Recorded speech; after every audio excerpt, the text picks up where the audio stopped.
What is going on, gang? It's your boy Marcus Washington, and you're on the Mark, where we talk everything Falcons football. Man, it has been a minute, bro. It has been a hot little minute since I've been back on here, man. Shout out to everybody who jumps into the chat.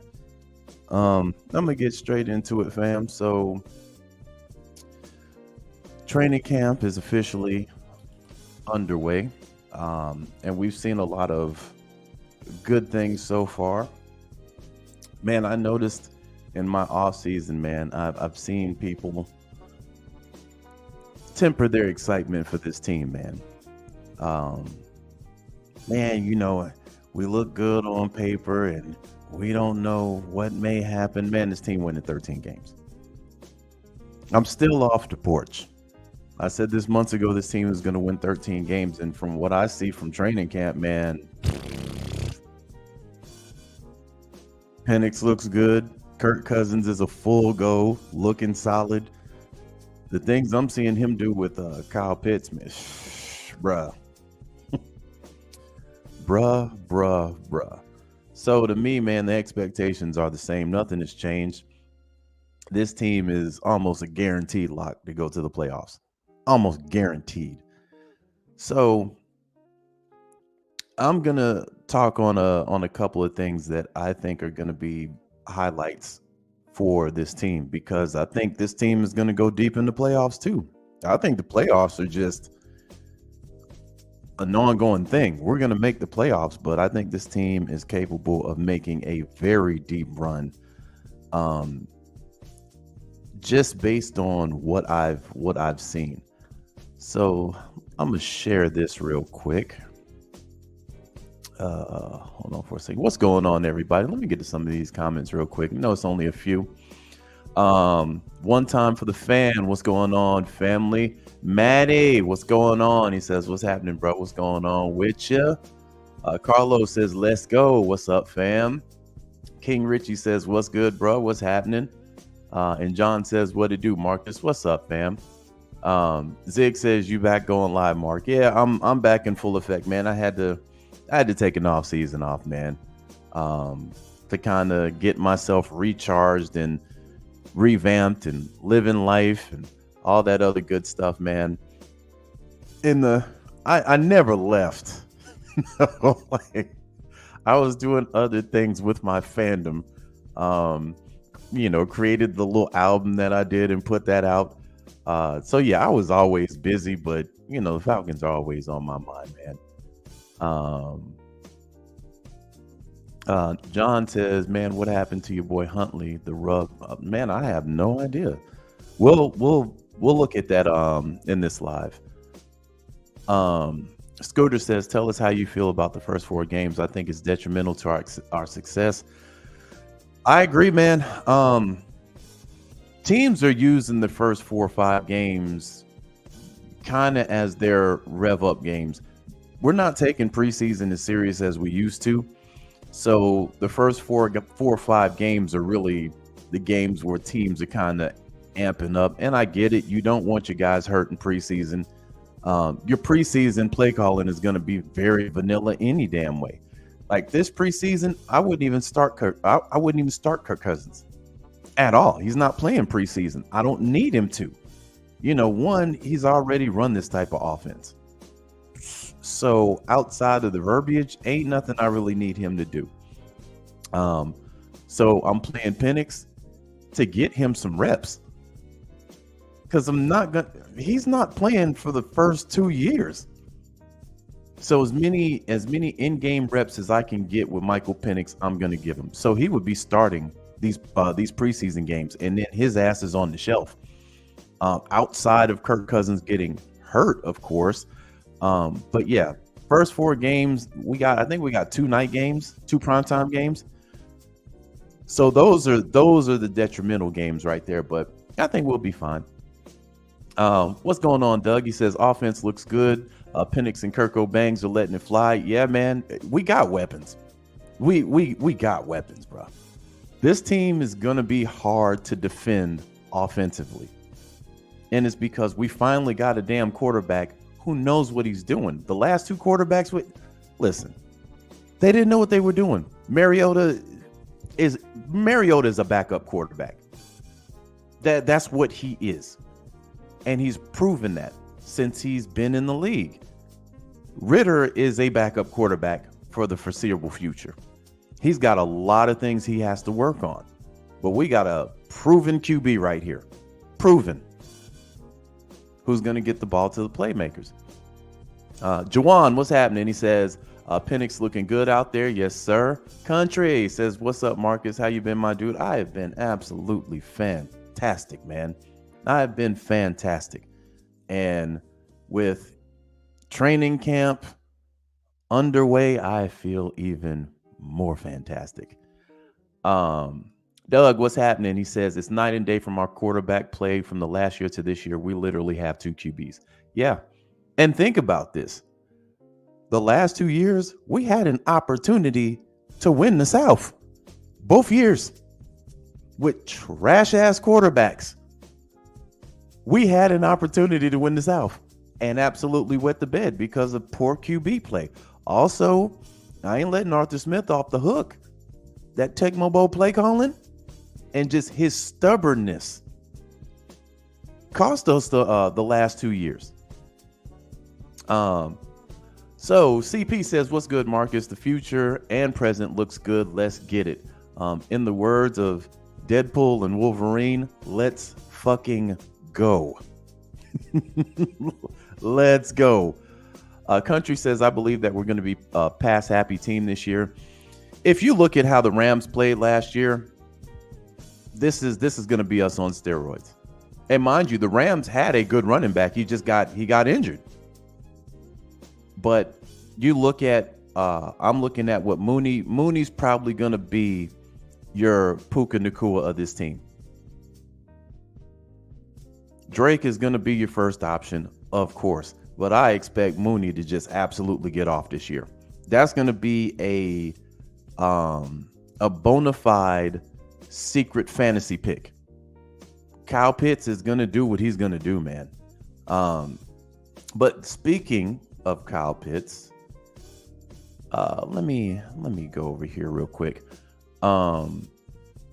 What's going on, GTO, man? He says, even Falcons media staff was talking shit about Arthur. They said we look totally different out there because the spacing is so much better now. Yeah, I'm going to be keeping an eye on Arthur Smith in Pittsburgh. They're not going to let him run that offense like he ran it here. They're not. Arthur was, I hate to use the term too smart for his own good because he wasn't. He was stubborn. And he wanted to run the offense his way, even though it was failing. We didn't put up 30 points a single game last year. So his offense was cheeks. But let me do this, fam.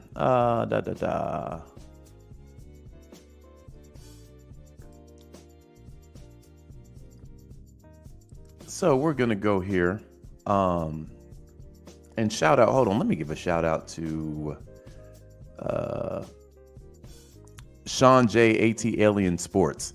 Let me put it right here because this is where I'm getting the stuff from. Shout out to him, fam, for providing this video. But this is a play with Kyle Pitts.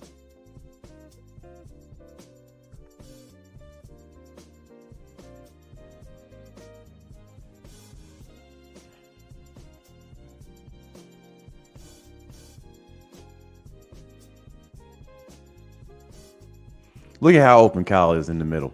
Look at bruh. They're not gonna be able to. They're not gonna be able. Teams are not gonna be able to stop this. Let me mute my music real quick. Look at the play. Breaks out. He's wide open, fam. Now I mean they're playing half speed. I get that. I get they're playing half speed. But this is what teams have to look out for right here.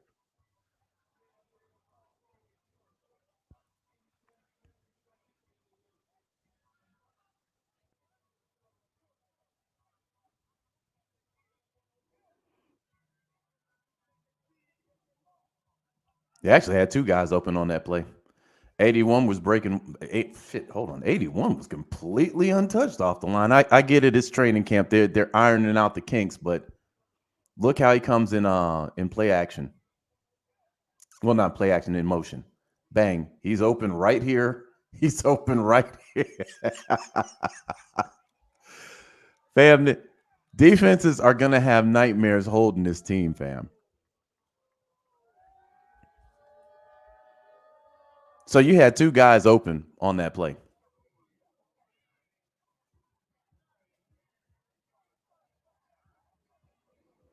Okay, you got trips at the bottom here. Got motion.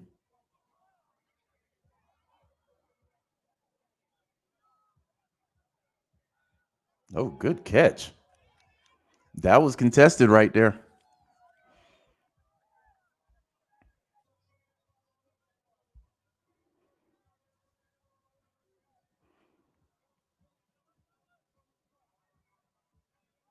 Okay, Kyle in motion.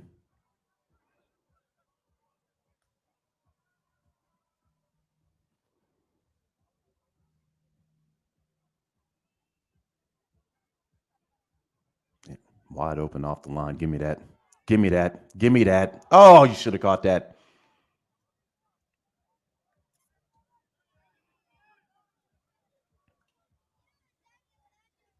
But we're already seeing a difference with the quarterback play here, man.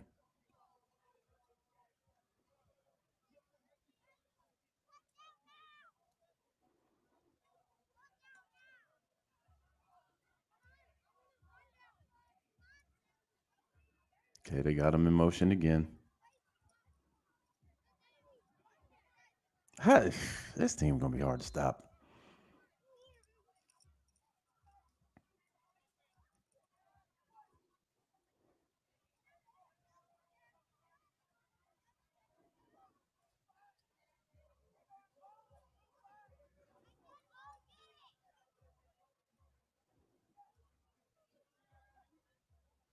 But I just like the man. Kirk Cousins is out there he's just out there dealing, man.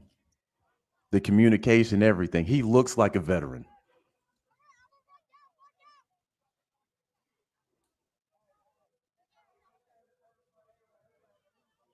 Oh, give me that. Give me that. Middle of the field is going to be open all goddamn day.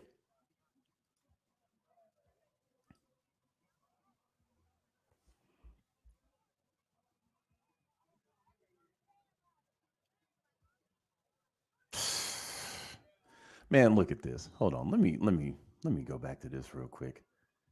Let me go back to this play. All right. Look at when that ball comes out. Ball comes out before he even turns his head.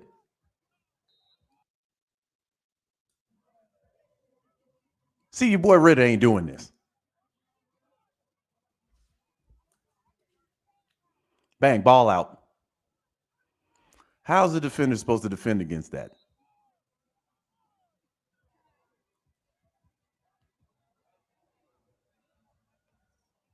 Okay.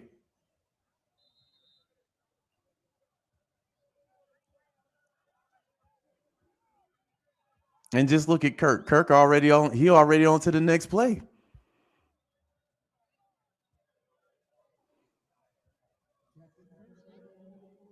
And notice there's another thing too. Now y'all remember when Arthur Smith's first year, right? Guys were cheering because they caught like one ball for like 3 or 4 yards. And kudos to Arthur Smith because he was like, "Hey, listen, we don't celebrate shit like that. I get that. You don't see none of that right now. These guys are catching the ball, moving right on to the next play.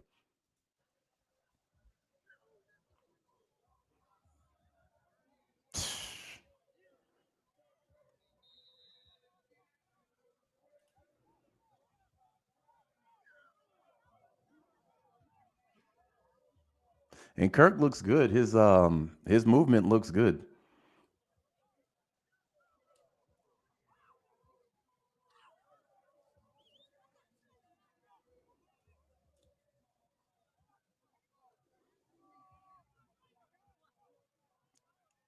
Ooh.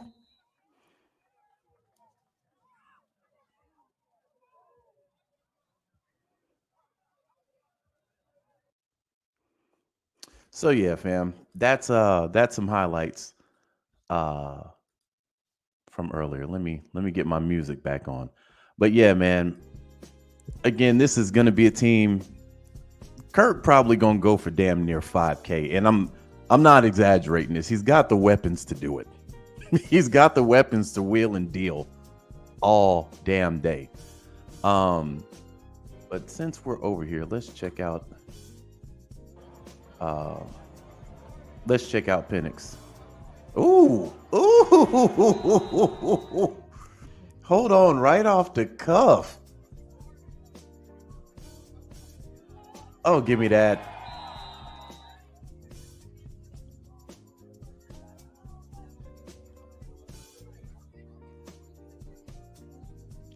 Now, this is who we need to be playing in preseason. Penix, outside of Kirk Cousins getting absolutely hurt where he can't play, Penix is preseason and done.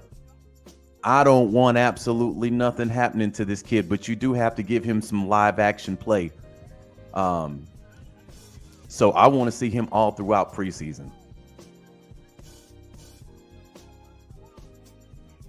Ooh, bang, give me that. No, okay, that got ate up pretty quick.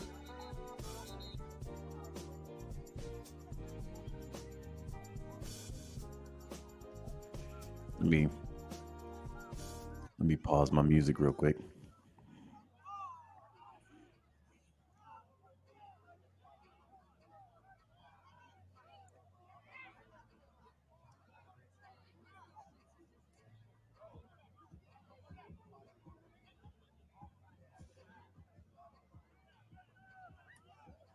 Whew, hey, got picked.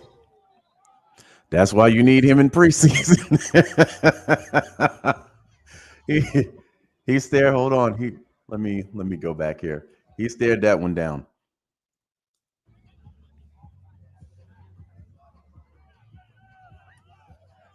Yeah. Hold on. Let me see. Did he look off real quick? Because that might have been a miscommunication right there.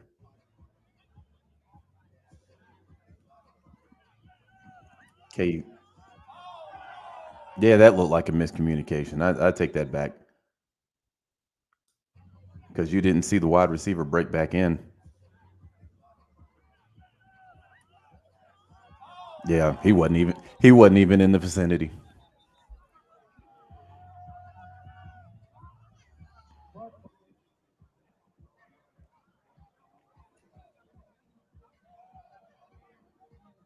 right.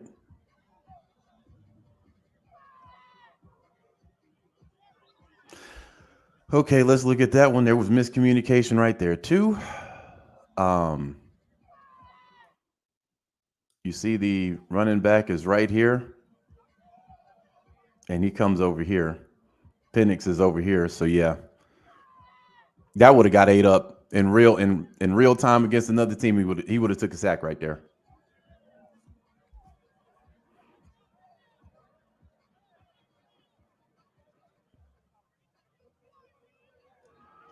But that's what training camp is for.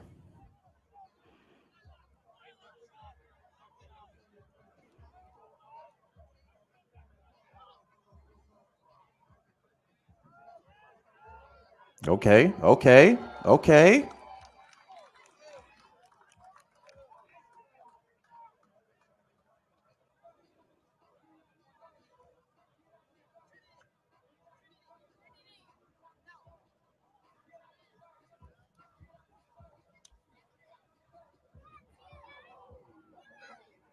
That was a good play on the defense.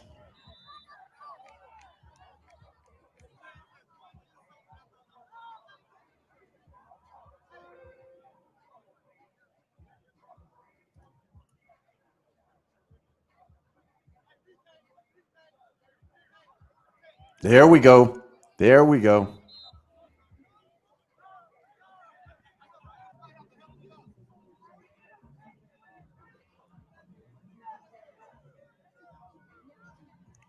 God damn, look at that shot. That boy got a cannon.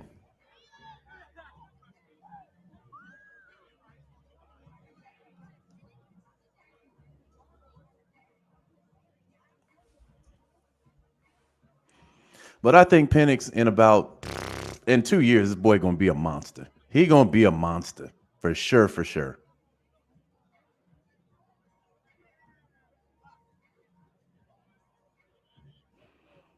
What's going on, Berto? He says he thrown for at least 4.5K or more. I agree.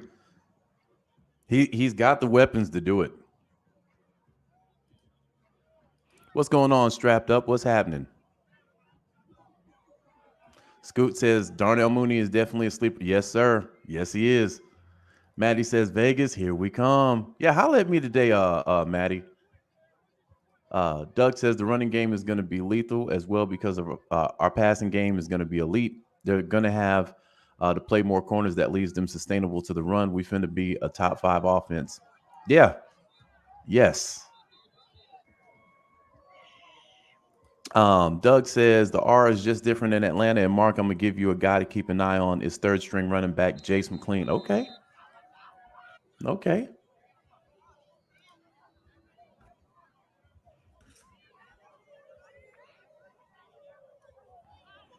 So yeah, again, shout out to Sean AT Alien Sports, man, for the videos, man. But yeah, the team. Let me put my music back on so I can chop up a good game. Um, yeah, man, we're gonna be a dangerous team, and I think everybody knows this. It's easy to hate on us. It's easy, but what we've put together inside of this off season, inside of the draft, we put together a good solid team, and we had solid pieces. It's again, man, if you don't have a quarterback, it's hard, fam. It is hard. So them going out and spending the money to go get Kirk Cousins, and them getting insurance in the draft with getting Michael Penix. These are two brilliant moves that Atlanta pulled off to basically secure your quarterback for the next at least minimum 7 years, minimum. Um, but yeah, man, the expectation to me is the same. 13. Kirk Cousins throwing 5 or getting close to 5. Bijan, all these guys are gonna have monster years. Bijan's gonna have a monster year. Kyle Pitts is gonna have a monster year. Drake London is gonna have a monster year, and Mooney is probably gonna be that guy in fantasy that gets you over the top as your flex player. Because I saw the same thing with I had Puka Nakua, and I saw that early. Even when Cooper came back, because y'all remember Cooper Kupp missed like the first 5 games. This man was unstoppable. Then even when Cooper came back, he was still unstoppable. And to be honest, the Rams should have won that game. They should have won that playoff game because Puka got interfered with. They didn't throw the flag. Even in the playoff game, Nakua was the guy. Even though you got a triple crown winner in Cooper Kupp. And I think that's what Mooney is gonna be, because if you double Drake, good night. If you double Coop, good night. Not Coop, but Kyle Pitts, good night. Mooney ain't gonna demand a double team under any circumstance. That's why I think he's gonna get off. And then, Bijan coming out of the backfield on a pass, good night. This team should be averaging 28 points. That should be the average. Now, defensively, we're going to look solid too. We get Grady back, healthy, ready to rock. We already know a ball come Jesse way. It's either getting tapped or picked. All right, let's go back to the comments, man. Country says Ray McLeod going to be hell for the defense. Yeah, man, listen, they got weapons over there galore. Weapons galore. Maddie says, what do you think about the idea of going to 18 season games? Man, NFL just wants money. We get this. But if you go 18 games, to me, preseason is almost non-existent. I'm not marching my soldiers out there in preseason to get hurt and can't play the regular season. This is why I don't want to see Kirk Cousins during preseason. Bijan, maybe a few reps. Kyle, maybe a series. Because remember, we were told Kyle was injured last year. Kyle gets maybe a series, and that's in the last game. We done. Drake, same thing. A series, we done. Even Mooney, honestly, a series, you done. The guys that are on the cusp of fighting for a position, that's who playing preseason games. And Michael Penix. I want to see Michael Penix get all the work. All of it. Because that's going to pay dividends when it's time for him to take over. Y'all remember last year, how many reps did Desmond Ridder get in preseason? They were out here treating this boy like Tom Brady. Ridder should have got all the snaps. All of them. The boy wasn't ready. I said it last year. How y'all crowning this guy? He needs to be fighting for a position. Wallace says, and I think we got to steal for when they sign Kirk, or compared to what these quarterbacks are getting now. I just saw Jordan Love and Tua both get contracts over $200 million. Almost same damn day. I saw Tua get, I think, $221 million. Now, listen, I ain't knocking these guys. Go get your paper. Go get your paper. So I ain't knocking that. Did Tua deserve that 200? Let's hold on. Let me go to Tua's contract.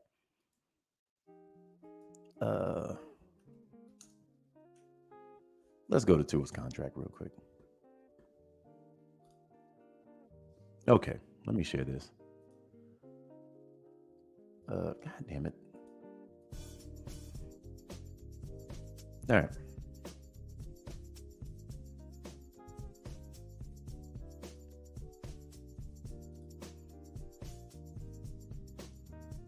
So, Tua's contract, Tua agrees to team record $212 million contract extension with the Dolphins. So he's going to average $53 million a year. Now, does he deserve it? That's not for me to say. However, I will say this. Without Tyreek Hill being there, my answer would be hell no. He's got Tyreek over there. He's got Waddle. He had Mostert. And then they got that other speed demon running back. When Mostert went out, this boy came out. I mean, bro, if you missed him once, it's touchdown. Then they do have an offensive guru in Daniels. I'll give them that. But, man, if you don't have Tyreek there, who's clearly the best wide receiver in the game, if he's not the best, he's damn sure the fastest. But I'm not knocking the kid, man. Go get your paper. Jordan Love, however, fam, let's pull Jordan's contract up real quick.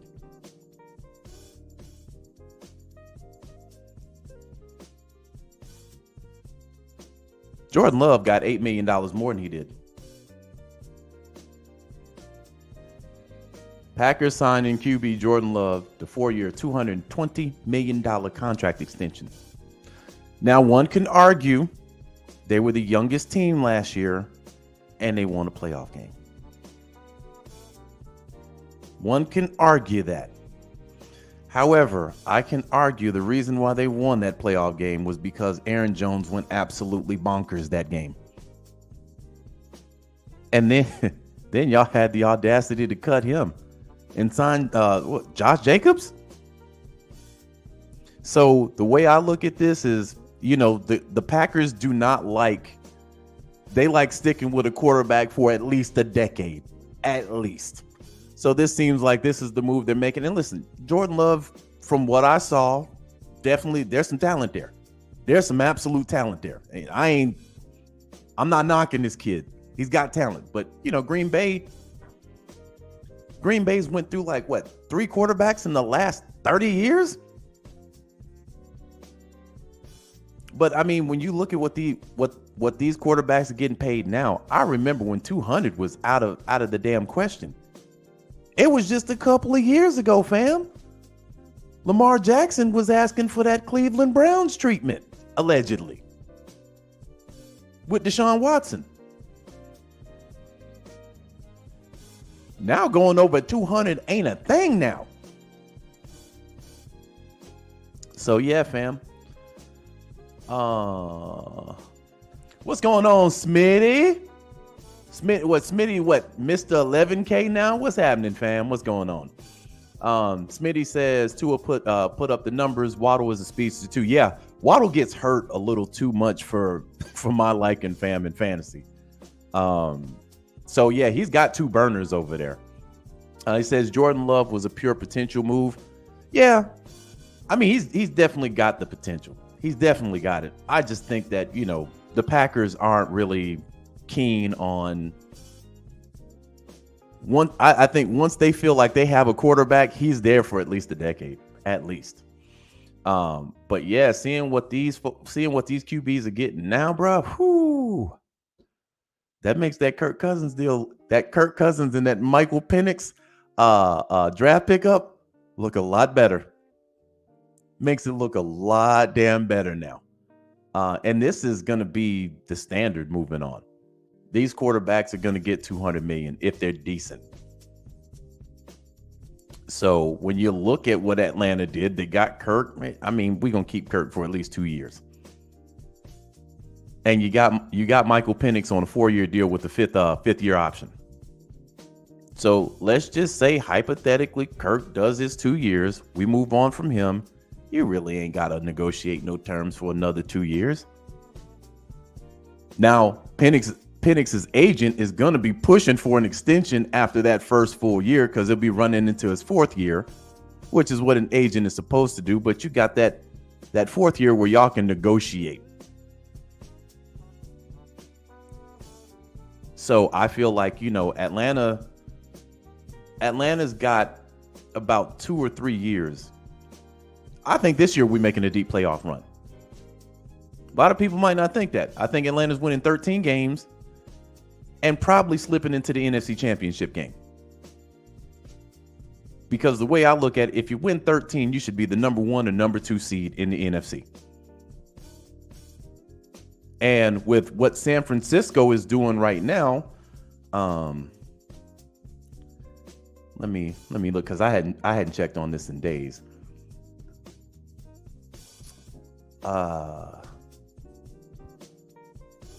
Let me go back here and check.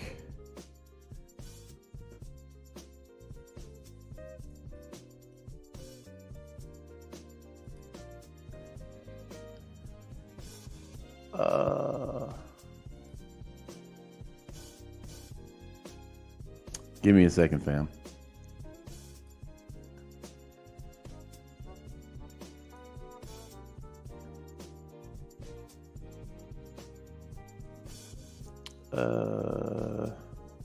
Let me see if I can pull it up.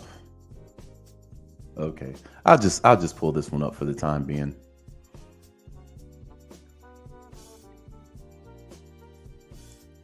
So with what San Francisco is doing over there, playing chicken with this guy right here. Why the hell are you playing chicken with Brandon Ayuk, bro? He's clearly your best wide receiver over there. Clearly. Brandon Ayuk is one of the best wide receivers in the game. You don't want to pay this guy? So wait, you mean to tell me you paid Debo? You paid Debo.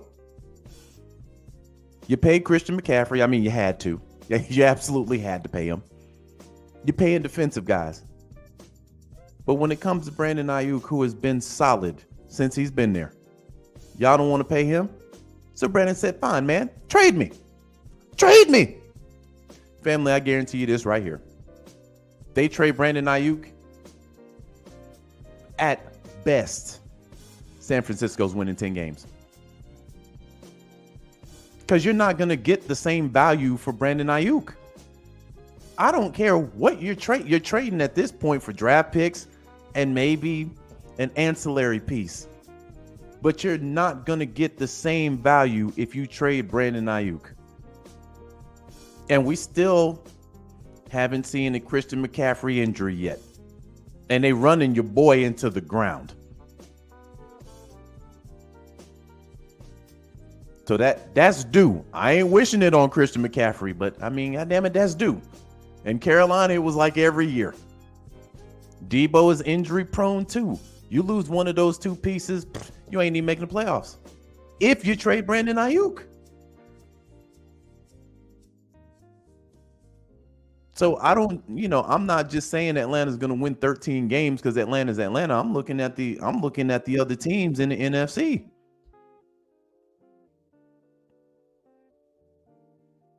How you let your best wide receiver request a trade? But that's what San Francisco does under the Shanahan and Lynch regime. Y'all remember what they did to your boy Trey? Moved up to get Trey. Trey gets hurt. You move in Mr. What did they call him? I forgot what they call that boy. Mr. Nobody or whatever the hell.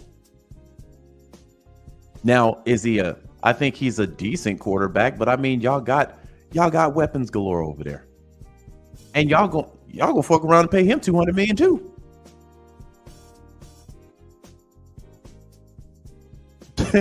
So I guess they figure if we give Brandon Ayuk the money, we're not going to have enough money to give our quarterback.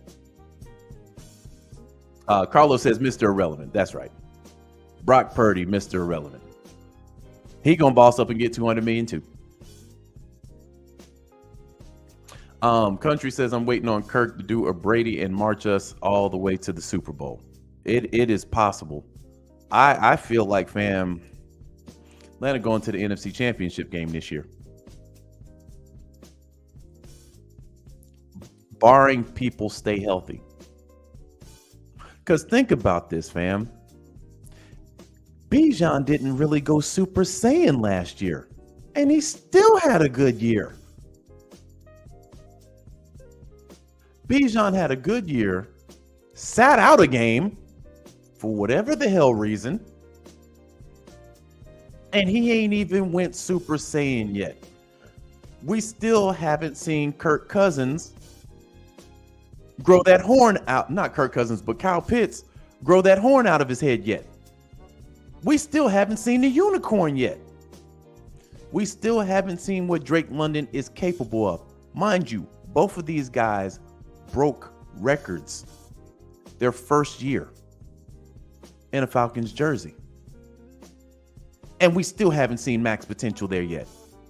Then you're going to give us Mooney, who's got good hands, who's got speed. Moore, whose potential is through the damn roof. And Kirk? And you got people talking about we're going to win 7-8 games? Are you tweaking? We won that last year with a bum quarterback who was playing for the other team the majority of the game. We did that the year before with a guy who threw one of the worst picks in NFL history in a Thursday night game from his ass.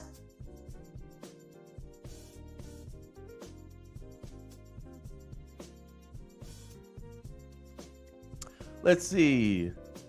Wallace says, and Trent Williams is asking for more money too. Yeah, man, with the cap, they don't have enough money to go around. But I'm telling you, they trade Brandon Ayuk, it's a wrap.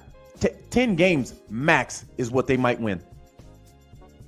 Because the way I'm going to look at it, I'm just going to double up Christian McCaffrey. I'm going to shut that faucet off.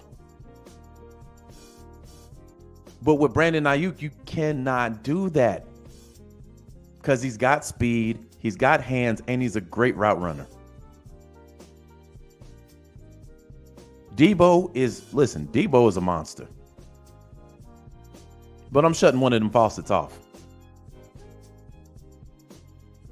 Smitty says Trent Williams is 35 years old. He need to ride out his deal. Armani, what's happening? He says, don't worry, Mark. This is a hot take. I bet you Kyle Shanahan will not be San Francisco's head coach come 2026. Man, this is how I look at Kyle Shanahan as a head coach. He's been given a lot of rope. He was given a lot of rope his first couple years because when he came to San Francisco, they didn't really have anything. And then he built a pretty stable team. They've been to the Super Bowl twice. They've lost twice by the same team. Now, he could make an argument. He lost to pretty much the Steph Curry of football. You can make that argument. But sooner or later, you're not going to have enough money to retain these guys that you got now. And you can't keep wetting the bed in the big game. That isn't his first time. That isn't his second time. That isn't his third time. He's wet the bed in the Super Bowl. But he might be able to stick around because he has had success as a head coach. But so did Andy Reid. And they got rid of Andy Reid in Philly. Smitty says Bijan was held back because he had no quarterback to move the ball down the field. Yeah, I agree with that 100%. And he still got off. But I'm like, man, we haven't seen three of our players really at their full potential yet. That is scary to imagine. And Kyle Pitt, man, they're not going to be able to stop this offense. Scooter says, I still feel like Arthur force-fed Bijan too much and the team's keyed in on him. Well, it's easy to key in on Bijan when your quarterback is trash. I called this, what was this, week 3? I said, man, I'm putting 8 in the box. I'm a start forcing Desmond Ridder to win the game with his arm. I saw this early. And that's exactly what they did. They started stacking the box. And we saw what happened with Ridder when they did that. King Richie says, we haven't even seen Tyler yet. Yeah. That's why I jumped off the porch months ago and said 13 wins. Because mind you, our defense was good last year too. Let's not exclude that fact. Our defense was good last year too.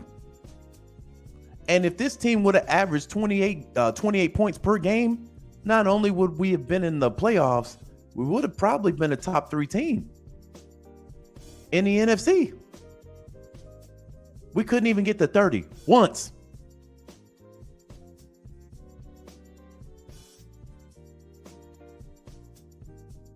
So for me, man, and I'm looking at the other teams. I'm looking at Detroit. Detroit's on Hard Knocks right now, which to me is almost worse than the Madden curse. I'm looking at the Rams.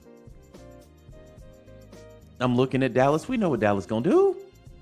We know what Dallas gonna do, baby. Beat up the trash teams, get whipped by the good teams, one and done in the playoffs.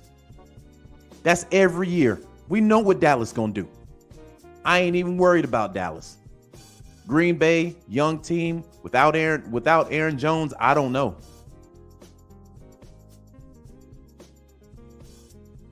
They got some good young pieces there. But I'm looking at, I mean, I'm not even looking at the South. That's a given. Saints, never really trusted Derek Carr. Alvin Kamara's getting older. Tampa, not really worried about them either. They haven't really had a lot of changeover. And Carolina, really?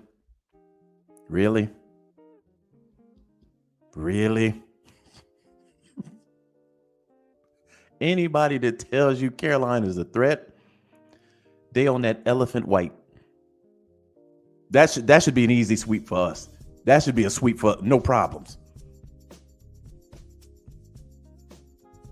So that's a done deal. So, they say never overlook your opponents. Family, this team right now is good enough to win the NFC South. I don't even know why they putting Tampa in the same breath as us right now. This team is good enough to win and sweep the South. No problems. And I trust the coaches that we got. I trust the weapons out there. I trust the talent on the field out there. This team right now capable of averaging 28 points. And then I look at last year with Kirk being in Minnesota. Kirk's got more weapons here. Now, granted, Justin Jefferson is a different monster. That is a different monster. Justin Jefferson's probably the second best wide receiver in the game next to Tyreek Hill. And Addison came of age. But he was doing this without a run game. The year before, he got a run game. He's got a tight end. He's got wide receivers. You got two running backs that can individually go for 100 yards at any given time. And people talking about 8 wins? Really? Smith AJ says we gotta sneak a win with the Chiefs. Our quarterback matchups are better now. Kansas City is known for dropping early games. They're known for dropping early games. So we might be able to get that one. But I like our chances against Kansas City in the regular season. Playoffs, Kansas City is proven to be a different beast. But we don't have to meet them in the playoffs unless we're in the Super Bowl. So let's just go ahead and get that dub during the regular season. As you remember last year and even the year before, they were losing to teams they had no business losing to in the regular season. But Kansas City is a team, they don't even play for the regular season. They play for the playoffs. So if they lose to us, that ain't really something they're going to be mad at. It's just, okay, we got to tighten up some stuff. But that win can matter a lot to us. Smitty says you can overlook Bryce Young. He's 5'7".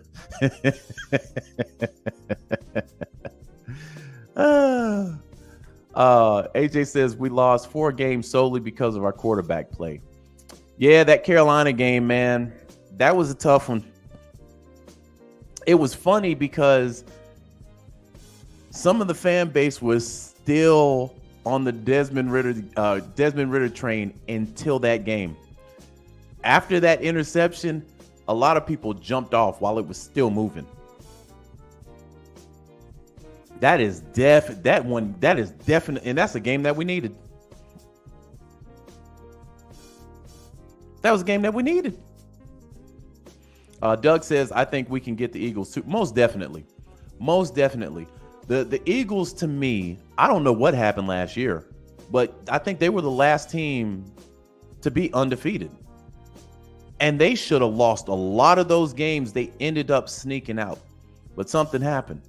A team found out how to beat them, and then other teams duplicated it. And then they got bounced out. First playoff game, they got bounced out. So I definitely think we can get that game for real. Let's see. Smitty says Justin Jefferson is number 1. I mean, yeah.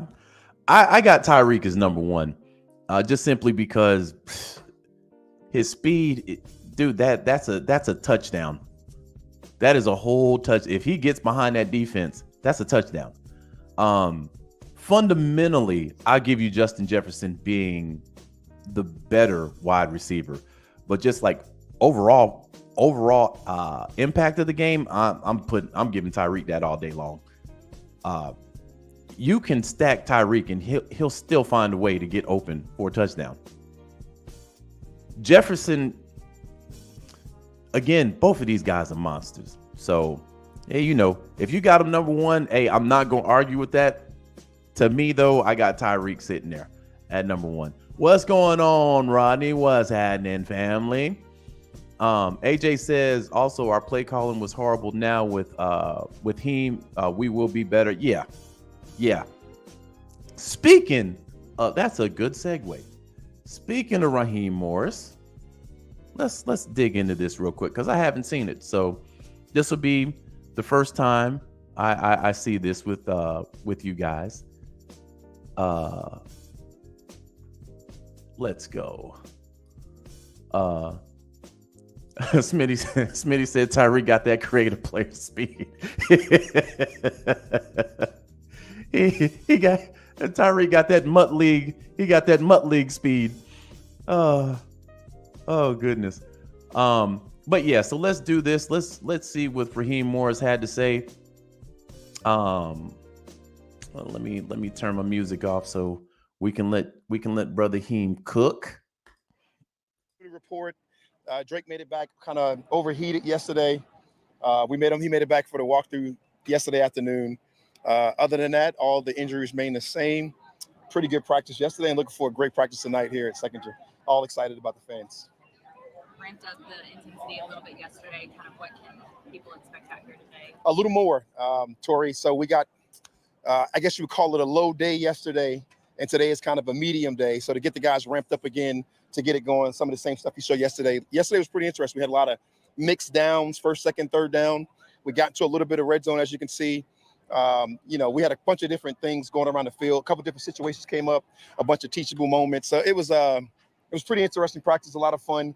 Got a chance to see the quarterbacks get at it for the first time and some live bullets, and it was some really good throws, some really good defense, some good stuff all around. I was jacked up by yesterday's practice. That was probably as hard as Kirk has gone since the injury. Did you sense that he felt energized by that? I don't know, man. I've been feeling this energy kind of like the whole time. I don't know if you guys see me get jacked up by him when he threw the long touchdown pass.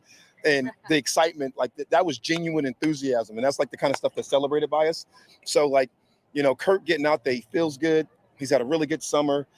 Obviously we talked about him all offseason and what he was. And I said, there really was no limitations.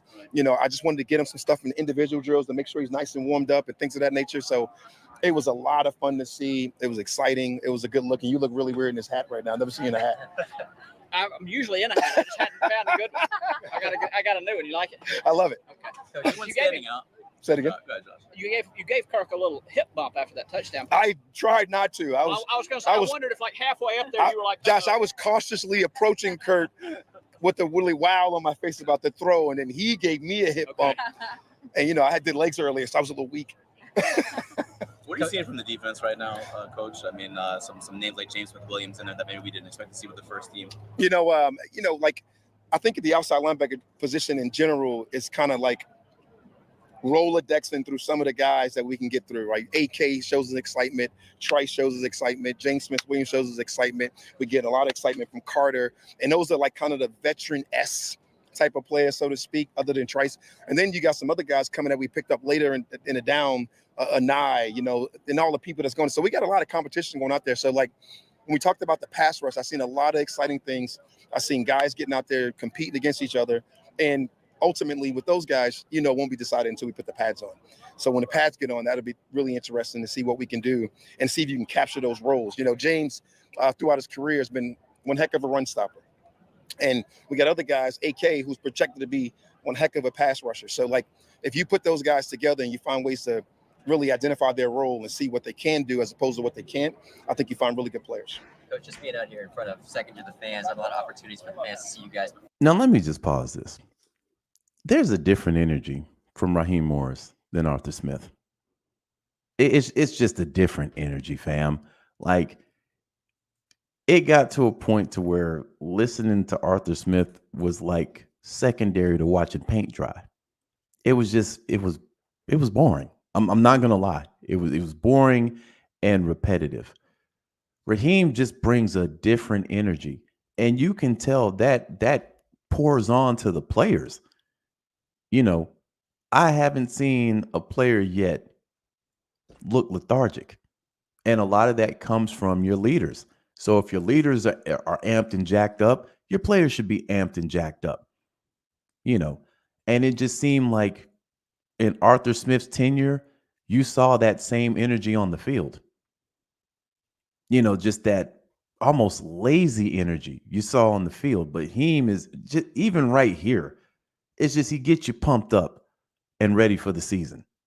For the preseason games start, what's it like for you and the players to kind of show these fans, the new Falcons? Really? Yeah, Greg Beatles, our president, did a great job. He thought it was very important for us to come up with Agreed, ways Smitty. to get us in front of the fans. And we sat down, we put our heads together, Terry and I, and Greg Beatles, and all of us, and she said, hey, let's give them, Friday night lights back. Let's get a chance to get back out there in the field and be at the high school, get a chance to go to the Benz next week. And that's exciting. It's exciting to be around your fans because you want the test for your guys really to tune them out. But at the same time, feel the presence, feel that energy, get all the stuff that we talked. I forgot who asked me the other day in the press conference, but to get that energy that you love. And like I talked about, we have a bunch of away games, but now this is to be a home game where you got to feel the energy. You got to earn the respect from the people and get ready to go out there and play. Does it kind of bring you back a little bit, like to your their high school locker rooms were getting ready in and things like that, and being back out here? Allison, I'm really old, so high school was a long time ago, and this high school is so much nicer than the high school that I went to. No, Allison.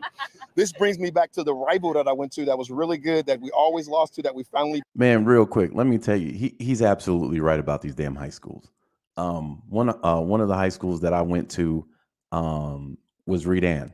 When I went to Redan High School, there were no windows in that school, none. The last time, this was a couple years ago, I drove past Redan and I noticed they had windows in the front. And I'm like, I wonder how that damn school looks on the inside now. But when I was coming up, you had to sneak off campus to get Burger King, McDonald's, stuff like that. Or if you were psychotic like me, you would sneak into the like the teachers, conference room or whatever, and go to the vending machine. Now they selling this out in the open. They didn't do none of this stuff when I went to high school, fam. They selling it out in the open now. So, and on top of these schools, some of these schools look like borderline colleges these days. So he is right when he talks about that. We beat Union, New Jersey, and we beat them my senior year. And it brings me back to that moment, like an away game at that high school, sitting in this end zone, talking smack to my team, saying a lot of things that I can't say on camera to a bunch of young guys, and getting ready to go play a great football game. So like all that is like so much fun. I mean, all that is so much fun for these guys. I want to see like the young team. I hope the football team for second years out here, because Tony does such a great job in our community with us and everything. I was lucky enough to be at a community event when he does for our rookies, and like to hear the head coach here talk and to talk about his team and to talk about his passion for Atlanta. He tried to give me his office. I told him no chance that I'm going to his office and using it for anything other than to say thank you and gratitude to be here. Characterized yesterday as a low. Rodney, that is a definite fact what you just said right there. Them lining up, and I think what they're going to do when they line up Kyle Pitts in the wide receiver slot, they're going to have Mooney or Moore playing the inside. That's what I would do. If I'm moving Kyle Pitts on the like say on the wide receiver side, whether it be on the right or the left, I'm gonna have Mooney in that slot because it's a mismatch. None of those guys are going to be able to keep up with him in the middle. And the fact that honestly a corner ain't going to be able to keep up with with Kyle Pitts, it's a mismatch both ways. So to me, what Zach is already setting in place, and it gives defenses a different look, a completely different look, that you got a tight end that can play on the inside and the outside. It kind of reminds me of what the Saints were doing with Jimmy Graham years back. But to me, you can't play him at that. You can't play him at that position forever. That to me is a handful of plays every other game, Because remember what happened with Jimmy Graham, they were doing that almost exclusively for him. Then when it came up to his contract negotiation, he was like, I want to get paid like a wide receiver.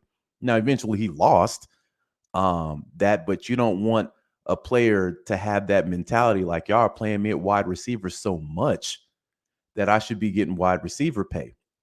And this happened actually with San Francisco a couple years back. They had Debo playing running back and wide receiver. And he had an issue with that when it came to negotiating his contract. Now every now and then you'll see him line up and take some snaps at running back, but he's predominantly a wide receiver now. So again, you got to be careful about that. But yeah, for me, I line him up at wide receiver. I put Mooney in that slot. Good luck. Good luck with that. Man, Bijan coming. Man, listen, this 28 to me is the average. 28 to me is the damn average. I don't want to see a goddamn game where Atlanta's putting up 14 points. I don't want to see that. You got a kicker and Koo who can get you that kicking the ball. I don't want to see none of these slugfests or 2 or 3 weeks where we're putting up 17 points. That's unacceptable. That's unacceptable to me. 28 needs to be the average. You put up 28, you're winning 13 games. So let's get back to him. OJ, I saw a lot of observations of people being impressed by what was characterized as crisp passing and some big plays. Are you impressed by what you've seen from early chemistry between your passers and receivers? It's hard to say impressed, right? I started off with the low day. If you guys remember, was the jog through, and I kind of liked the format, right? They got a chance to get people fine-tuned. They got a chance to get people back in the mental stage of where you're at, and it really kind of paid off yesterday, right? Went out there, was limited problems, limited execution problems, had limited penalties. I don't know if you guys noticed, but in the beginning of the first period, we had a couple penalties, a couple offsides, a couple things that are just focus issued, and right away, kick that person out of the drill, kick those guys out of the drill, make them sit out. Because the thing that hurts them the most is missing reps. Yep. So when they did those things right away, boom, the rest of the practice was limited amount of flags. And that is huge, right? Other than the football type flags, a holding or something there, but it was not concentration based. And that's where you want to make your team go when you bring that kind of awareness to the penalties and things of that nature. So I was really impressed with how we were able to adjust throughout practice, if that makes any sense. Coach, you talk about the outside. Hey fam, he just ran the Phil Jackson. You make too many mistakes, baby, you got to get up out the paint. And Phil Jackson was notorious for doing this. Phil sat Kobe. Ain't nobody bigger than the logo. Nobody. So, okay, y'all keep jumping off sides. Get your ass on the bench, man. Get your ass on the bench. You have to, listen, I hate to say this. You have to make players pay for bad plays. I don't care who it is. There's this story that Matt Ryan, and I'll let me go ahead and remember this. There's this story that Matt Ryan tells about the whole get fucking set thing. I don't know if y'all have seen that, but I'll play that after this. It is so important to what Raheem just said. I don't care how big you are. When you're out here making mistakes, you need to get called out for that. Same way that if you make a great play, you get praised for that. But it's vital that they're doing this in training camp. So you get these guys in the mind of either I'm gonna be focused or I'm gonna be on the bench. That's it. There's no if. It's not personal. It's not personal. You gotta get on the bench if you keep messing up because it costs the team. We didn't do that under the Arthur Smith regime. I'm sorry. Because if that was the case, Ritter would have been benched week 5 for good. Well, let's go back. Linebackers, but the inside linebackers, with all three of those guys there, is that an exciting challenge for you to figure out, or do you feel pretty comfortable in your mind about how you want to use that? That's an exciting problem for coaches, finding roles for good players. Oh, woe is me, right? That is something that you really look forward to doing. That's something that you can brain, go through the brain trust with Jimmy Lake and Barrett Ruud and find ways to get those guys in the grass, find ways to use those roles and those talented players. The 3 veterans that played a lot of football for you guys last year, we knew about. getting JD into the mix and watching him move around and do some really cool things. You know, Milo and Mooten going out there, getting a chance to get some action and like really being productive. I mean, you've seen some high-level ball yesterday with some different looks, being able to line up in different spots. And they're part of our pass rush as well, right? We got some pretty unique pass rushers when it comes to Nate, when it comes to some of the guys that we have back there, Ellis and all those guys, but it's exciting. I don't know how else to express that other than being exciting. Raheem, with Richie, you mentioned when you watched him on film, you reached out and were like, hey, like I didn't realize that you provided all that you provide. Richie who? Grant, you talking about? Yeah. Okay, go ahead. What have you seen from him so far here, and just kind of what impressed you watching him last year? Not even last year. I'm just going to yesterday first. The most impressive thing yesterday was the detail he put behind his work. I said communication in the back end with Jesse Bates. I seen some high-level pass-offs and things of that nature. But Richie, his ability to move around and potentially go up there in the front and place a little bit of linebacker at that dime position and do some of those type of things, like they're exciting, right? You're talking about an exciting player who brings a bunch of energy. As Jerry Gray would describe him, you hear him before you see him. And he's exciting to be around. And I'm excited to see how far he can grow and what he can do throughout camp and throughout the rest of this deal. What do you look for in a rookie quarterback like a Michael Penix, and did you see what you wanted to see yesterday? Execution, his huddle presence. I know you see the nice little helmet cams we got on there, and I know those guys hate it because, you know, who wants to hear themselves on tape? But for the coach to go back and listen to the quarterback, spit the play out, have command of what's going on, you see what he's looking at because you can see the vision on the tape and all those things. Like, that's invaluable. So, like, to see what Michael Penix was on day one, I know it was only day one, but that's impressive to go out there and execute, not have disastrous type plays in the field where you see a coach lose their mind because you're wasting snaps. And we did not feel like that yesterday. Did you guys use those GoPros in LA? I don't think so. I think this might be a Jake Stroop thing, man. Like, we got some high level people here. When you're talking about Jake and you're talking about David Bassity and what he does to the community, like, we got some people here that are high level thinkers that come up with different ideas and different aspects how we want to move. So I'm really excited about the people I get a chance to work with that I've met. To also don't want to take all the credit. Do you let the defense watch those GoPros? Oh, it's you know, it's not it's not like they can't click over. Right. You know, I'm not worried about these guys cheating. Right. You know, like it's high level ball when you get a chance to be on that side of the ball. Actually, when you go watch the interaction between Kurt and I think through that long pass and him chest bumping me and knocking me off the screen, it's pretty funny. So it's awesome stuff, man. Well, I was curious because, like, I imagine that would be able to help these defensive guys. Just being able to look at a quarterback and kind of see what they're going through in the process, you know, it definitely will help them. So, like, you can definitely look over and see it. I know our coaches look at it, and I know our guys enjoy watching it. Not necessarily the cool quarterback guys, you know, because they live in that world, but everybody else that don't live in that world, like the O-line coach, you know, your running back coach, so they can talk to their guys what they're looking at, what they're saying, how you see it, the visual, the cadence, some of those things. It's high level ball that I'm very proud of to watch those guys do. When you first were able to watch the tape of it, is there anything from that perspective that jumped out to you that, like, wow, I wasn't? Now, I think that is definitely highly valuable to have that type of technology going on. When he's talking about this, the thing that the player I'm thinking about the most is Michael Penix, because you got Michael Penix on ice for a few years. So you get to see actually what he's seeing on the field, on top of hearing what he's saying, you know, at the line. Like, that is, you can coach that up for real. And the guy was already coming out of the league. He was already coming out of the draft as the most league-ready NFL player. So you're giving him this data. Oh, man. Whoo, boy, Atlanta's doing some very smart things right now. Very smart things.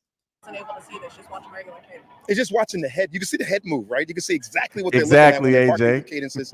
You can see exactly what's going on. You can hear the huddle call and breaking the huddle and how crisp it is and how the flow happens from Zach Robinson. I mean, really, you're grading your coaches there too, right? You can see the flow from Zach Robinson to your quarterback to the team. Your team break the huddle with great urgency, gets to the line of scrimmage, and all of a sudden it's a snap. And you can just feel the energy jump off the tape. And that's a lot of fun to watch. Kirk and Penix are suite mates during training camp in the room. Who decides that type of stuff? Is that you? Is that the? I don't get involved in that. You know, like Brandon Roof's in charge of most of that stuff, and I'm sure Scar found his way in there somehow. But like, I don't get involved with the buddy system. I trust my guys to do their work. Like Joey, he manages who sits by each other in the locker room when you guys get a chance to go in there, and some of those things. I told him make it a team, let everybody be around each other and do different things. But like, Yeah, I definitely didn't get involved in that one. Make him asleep. I don't need Penix to learn how Kirk sleeps right now. You can tell him. Tell they go to sleep at the same time according to Kyle Pitts, 9:30 p.m. I'm sure those guys go to sleep pretty early. Like, we're so performance conscious right now with our athletes. There's a lot of really good things going on as far as performance based when it comes to sleep, when it comes to nutrition, when it comes to eating, and just moving accordingly to the building and how you get ready for the next day. It is nice for them to get a long break off since that first practice to get ready to get into this one, then come back with a jog during the day off. Like, the guys are really embracing the schedule. It's good to have Mike within the same room, though, right? A little osmosis. I tell you, it's good to have. It'd be good to have anybody on the team with Kurt.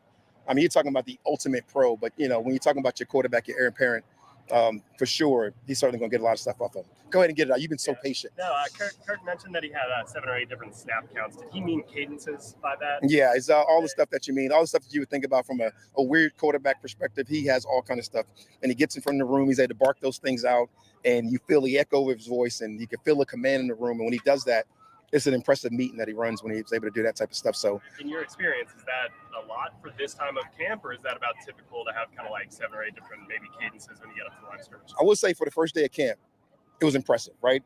I don't know how many offsides we had yesterday, maybe 2. I got it on this piece of paper, my paper, and I was able to take out the few examples that I needed, but that's impressive. Even for the rookie to be able to do some of this stuff and mimic some of that stuff, it's like high-level ball. So I was excited about that. And did you feel like the rest of the offense was right there with him on that? There weren't, any... When you only have 2 offsides and, on offense, I remember the whole O-line jump once, and we had a receiver flinch once, and the other ones were on defense. Is what you're looking for to gain the edge. You're pretty excited about that. All right, so that is Heem. I think that was yesterday. Let me look at that.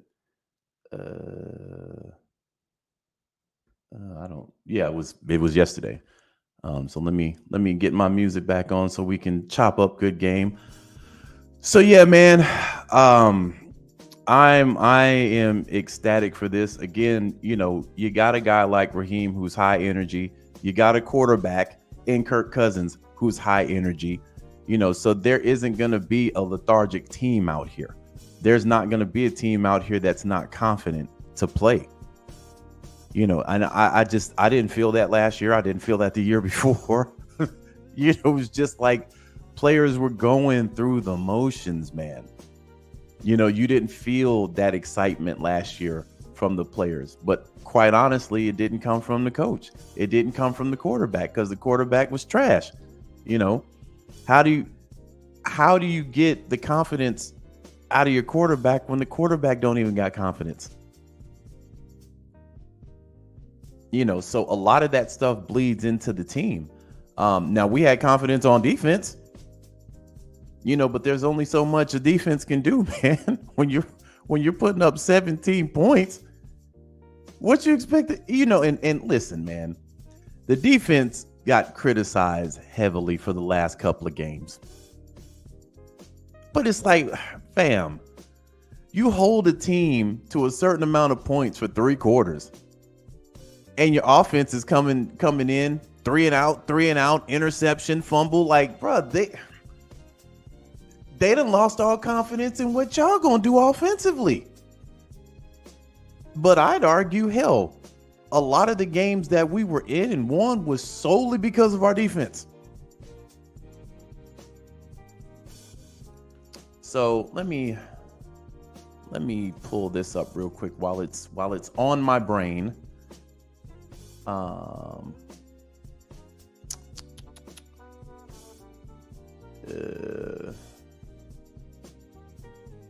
hold on. Let me see if it should be on here.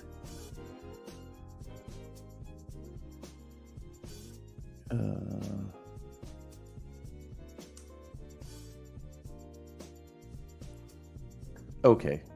Yeah, here it is. All right, let me share my screen again so y'all can hear it come out of the horse's mouth here. All right. Let me pause my music real quick. All right, so this is Matt Ryan. And again, this is why I say nobody is above the damn logo, fam. That's it. It's what's funny is this. Dan Quinn made shirts of these right afterwards, so everybody in the building had the fucking set T-shirts done after this. But everybody was like, "Dude, why were you talking to Mohamed Sanu like that? Like on the field, telling him to get set?" And I was like, "I actually wasn't talking to Mohamed. I was talking to Julio because he was taking his time getting kind of into that thing." And I'm like, "Dude, you got to get set. I got a motion coming. We got to snap the ball." So. Shout out to the Monday Night Football mics that caught that one clear as day. So, as you can see, and at the time, fam, Julio was the best receiver in the league, or 1B at this time. So this wasn't just a third string wide receiver, anybody like this. This is a top tier wide receiver being told by his quarterback to get fucking set. Nobody is above the logo. Nobody. And sometimes, I might receive criticism because I'm not biased on no player. That's where you go wrong. That's where a lot of people went wrong last year. That's where a lot of people went wrong, during the season, in the off season, talking about our quarterback now. The bias. Man, remember, a lot of people didn't want Kirk Cousins here. Now, since then, people have changed up their tune when it comes to him. I got the memory of an elephant. People call me crazy, stupid for wanting Kirk here. Now he's here. They didn't change the pitch up. No player is above the logo. When we win as a team. That's the players, the front office, everybody that works at Flowery Branch, everybody at the Mercedes-Benz Stadium, and the fan base. We all win as a team.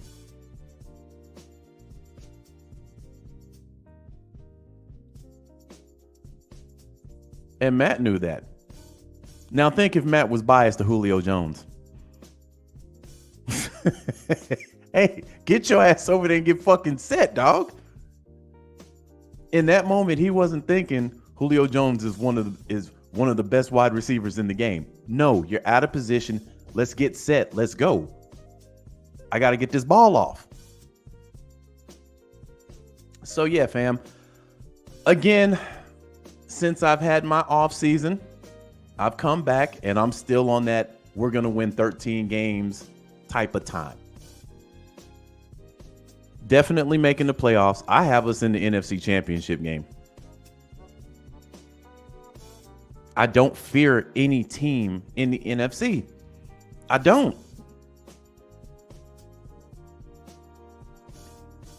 The only team I was like, man, it might be hard to get past them is San Francisco, but they got Brandon Ayuk problems.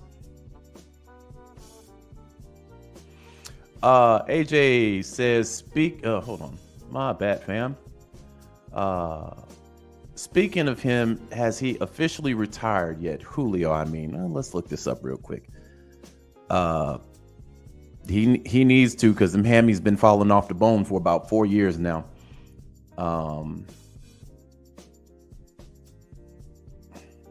I just hate to see Julio go from team to team, man. I hate to see that.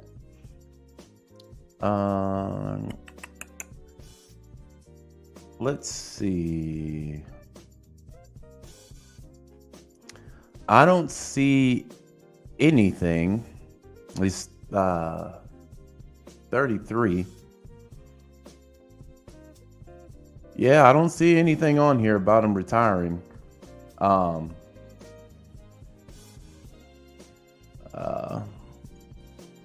Let's see here.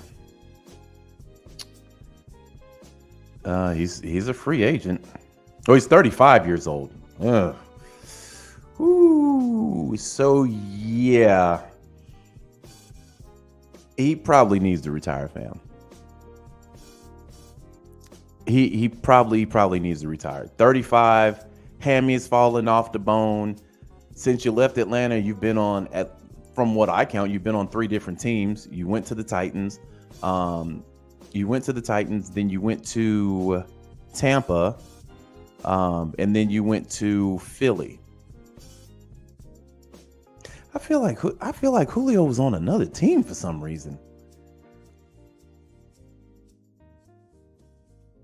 Because I know when he was in Tampa, he didn't play every game.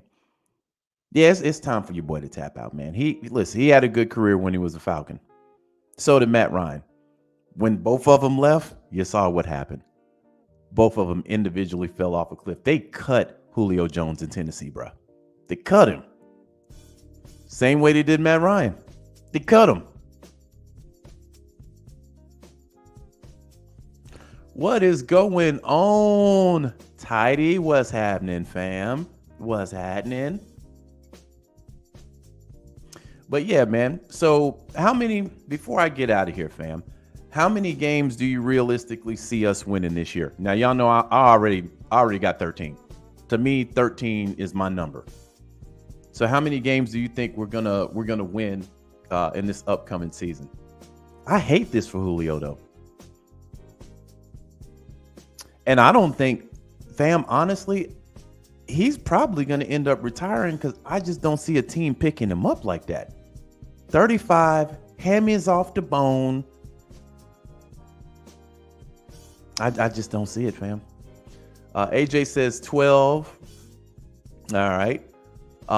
Rodney says 10. So let me take a peek at Julio real quick. Because when he left here, I said within 2 years he'll be on somebody's couch doing a podcast. Let me take a peek right quick. James has it at 11. Winston says 11-6 division winner, divisional round of the playoffs. Okay.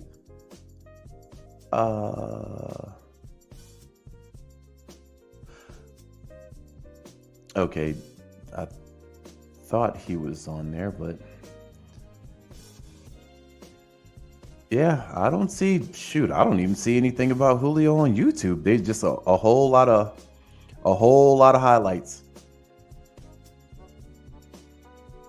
Yeah, boy need to go ahead and retire. I don't see a team picking him up this year. And you know, as a fan of Julio, I just don't want to see him. He used to be the best receiver in the game, go to a third or fourth string wide receiver. Just tap out before that happens. Mill says 12. Jawan says I'll go 10. Okay. Let me do it this way. See if I can. Yeah, I don't even see anything here.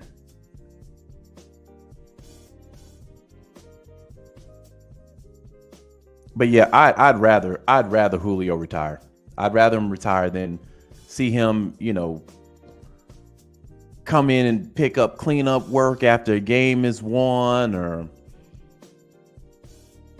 because I remember prime Julio was a monster, bruh. AJ says, is he a Hall of Famer? Whew. Man, that is. Ooh, that's man. You know what? That's a tough one. The only reason why I would say yeah is I think Julio is still. Let me check this. I think Julio is still one of the only wide receivers to have multiple 300-yard games.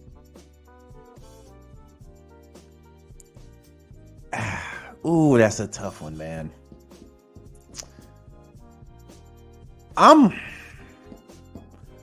Goddamn. Give me a minute, man. I'm gonna have to think about that one. I'm gonna have to, because he's a Hall of Famer here for sure. Ring of Honor for sure. Canton Hall of Famer? That's a tough one. That's a tough one. But at the same time, it's almost like, if Matt Ryan is going to be a Hall of Famer, let's pull up Julio stats. Let's pull up Julio's stats.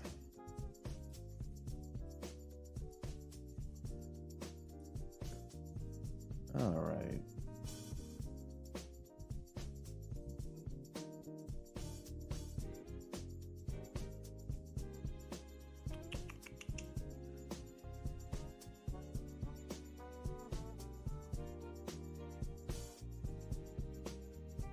All right. Let me share this.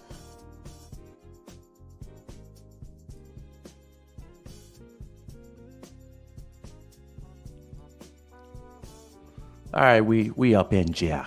We up in jail. Let me get to some of you guys. Tidy says, I think Julio is a Hall of Famer, but unlike many Falcons fans, I'm not sure he's a first ballot guy. The lack of touchdowns may affect him. Okay. Wallace says, yes, I think Julio will get in the Hall of Fame, but it won't be first ballot. Okay. Winston says, Julio is a first ballot Hall of Famer. He was top 3 at his position for an extended period of time. Still has the highest average yards per games in 3 games, 250 plus with 300-yard game. All right, let's take a look at his numbers, man. 13,000 receiving yards, 914 receptions, 166 games played, 66 touchdowns. His long was 81 yards. Damn, I didn't realize Julio had 11 fumbles, but I mean, over the course of his year, that ain't a career. That is not bad.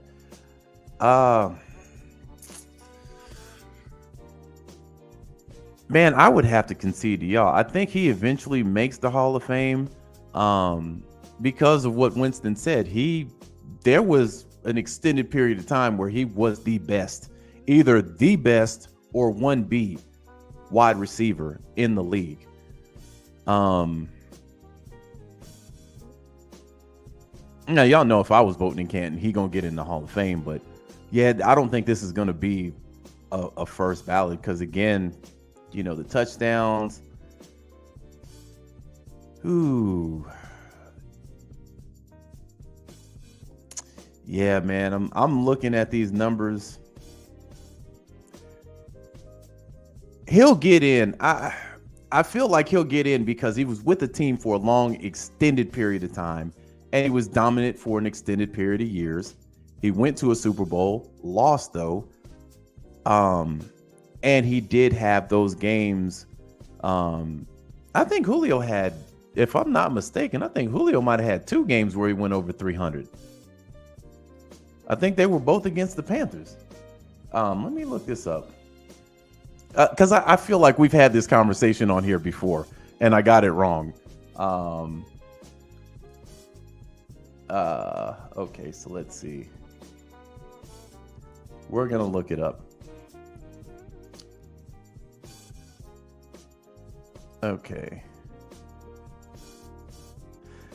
Okay, only 6 players in the 99-year history of the National Football Game have amassed 300 or more receiving yards in a game. Julio happens to be one of them. Okay, so he only had 1. Man, you know what? I'm going to put him in the Hall of Fame. I'm putting Julio in the Hall of Fame right there, bro. 9 players? Hold on. 6 players. 6 in the 100-year history have gotten 300 yards, and he's one of them. And you know what? I keep getting that Carolina game mixed up. I think he might have went over 250 playing against Carolina again. He did 300, and then there was, let me put this right here.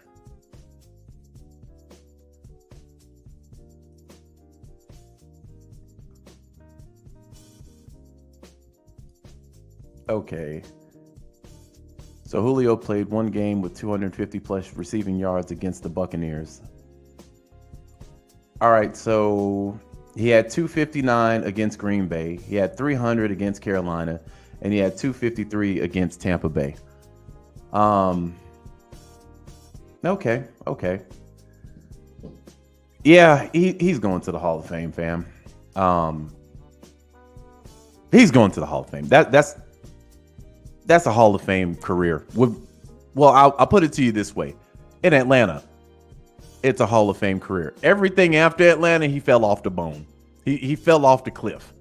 So yeah, I'm gonna give Julio Hall of Fame status. Vaughn, what's happening? He says, been a long time. I've been doing good, man. AJ says, what other wide receivers in his era? OBJ, no. Evans, yes. Yeah, Mike Evans. You know what? And now that I think about it, you got to put Julio in the Hall of Fame, because if Mike Evans is going to go into the Hall of Fame, and Mike Evans will go in for a different reason, because he's averaged 1,000 yards receiving, and he's got a chip. So, but yeah, fam. So again, before I get out of here in closing, man, first of all, it's good to be back. It's good to be back. My season is officially on, because we're in training camp now. So it's going to be full blast. In closing, man, this team is going to be a threat. I don't care what nobody tells you. We are going to be a threat this year. Out the box. I got us winning 13 games. I got us going to the NFC Championship. Now, if we make it to the Super Bowl, your boy gonna act up. Your boy gonna act up. Telling y'all that right now. Your boy is gonna act up. But yeah, man, I'll probably holler at y'all. Shoot, I'll probably be right down the pike again, either Tuesday or Wednesday, man. We'll definitely be doing videos every Friday from this point on until the season starts, and then y'all know after every game I'm gonna be going live. But shout out to all the other content creators, man. Smitty, Berto, A1, Tidy in Atlanta Bird Gang, man. AFN, all these guys. Marcus too. Let me give a shout out real quick to the new content creators, man, because I left, I came back, man. Some of these guys done created YouTube channels on your boy, man. Let me see. Hold on. And then here's another thing that I realized. Hold on.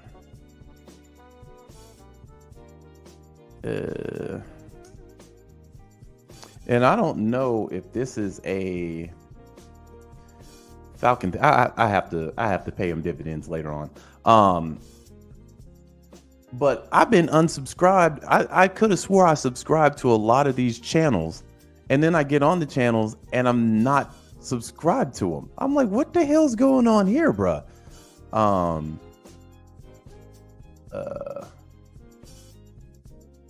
I cannot find this channel now.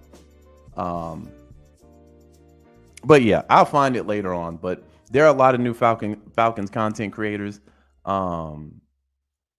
that, definitely have paid their dues while I've been gone. Hey, shout out to y'all. I'll be sure Tuesday to give all y'all a shout out, man. AJ says one of those weeks you got to open the panel up. That's what I'm gonna do on Fridays. Fridays we're gonna chop up a good game on here, man. That Friday is gonna be y'all show. I'm gonna chop up for about 10 or 15 minutes and then let y'all come in here and get busy. So that's what I'll do on Fridays. On Tuesday, we're just gonna catch up on training camp and new news that comes out and stuff like that. So it's about to be a good training camp, lead into preseason, lead into the regular season. I'll get Tidy, hopefully Smitty, Berto, A1, and Uncle Steve. I'll see if I can get them to come on Fridays, also, to chop up good game. And, the guys over there at AFN, they still welcome, they still hate from time to time, but, they more than welcome to come over here too and chop up good game. Rodney says, Mark, remember to call it Mark My Word segment. Yeah, I'm gonna keep that, fam. I'm gonna keep that.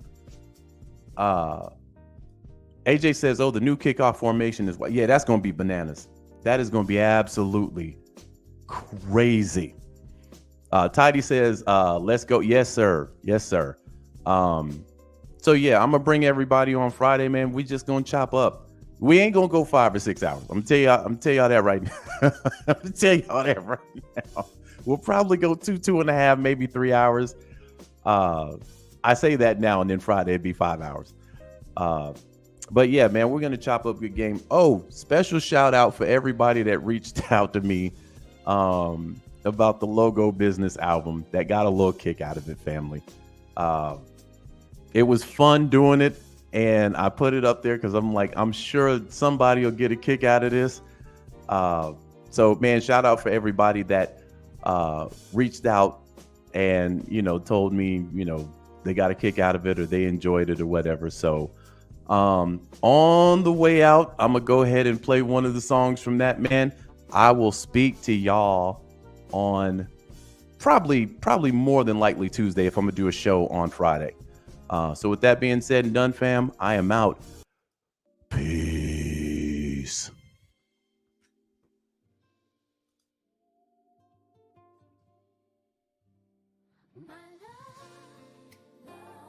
It's just me and you, repping this bird gang, baby.